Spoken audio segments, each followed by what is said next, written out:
Majo John Madden in my camper van in Orizaba, Mexico. Alameda Park, coming to life, all kinds of music. 1 year in Mexico, and I love being here. And I'm responding to Terry Gross' Fresh Air interview with Harold Koplowitz about the mental health of kids and teenagers. And the title is Our Kids Are Not All Right, and I know they're not. But in Mexico they are. Yeah. For lots of reasons. Partly because it's a healthy democracy overall in Mexico. I was not here for the COVID, but they're still taking very strong COVID precautions down here, way more than in Texas, at least when I was in Texas. And because they're so well parented and so protected by society, really. So here's my second response. I did a first response of describing all that about why the kids are so healthy in Mexico. My second response, which I'll send last to Fresh Air, I may not even include it in the first batch because it's going to be the most provocative, that Harold Koplowitz obviously loves kids and very knowledgeable, but he's a shrink, and he shows it.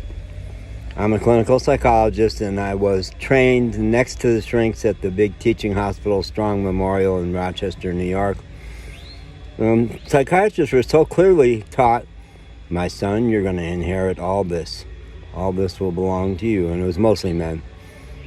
I've worked with a lot of women psychiatrists since. And us psychologists, we were free thinkers. No, that's not true of all psychologists, but back in the late 60s, our two classes, the class ahead of me and mine, we fought the faculty the whole time. And we were wide open, and we were challenging the models. And we stayed open. I had a retired doctor who had been head of the Red Cross and head of big public health in Asheville, real sharp, knowledgeable guy, a good buddy of mine, say, well, doctors think they're God, they just do in our society, but psychiatrists know they're God. And Harold Koplowitz, God love him, he's a shrink, and right out of the box he made such a blanket statement, such an arrogant statement that I went, yep, he's a shrink. Out of the box he said, smoking is always terrible for everybody, and he's wrong. He's dead wrong. It's not bad for me. It has some side effects, but it's necessary. Artists need their cigarettes because it gets you solid. If you're too dispersed, too yin, too all over the place, cigarettes get you back in your body and get you solid. The macrobiotics people do know that. The natives know that. But shrinks don't know that. And the whole health establishment in the U.S. oppresses cigarette smoking. Poor people need their cigarettes. They need that little crutch. Schizophrenics, Harold Koplowitz. Check the research.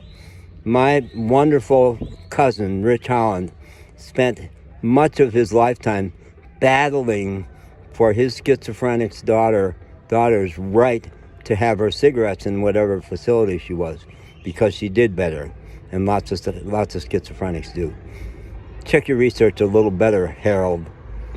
I mean, God love you, you're doing good work in many ways, but stop being such an arrogant prick, okay? Yeah, I'm mad at you for that, for being, good man, but in certain areas an arrogant prick, okay? It's true.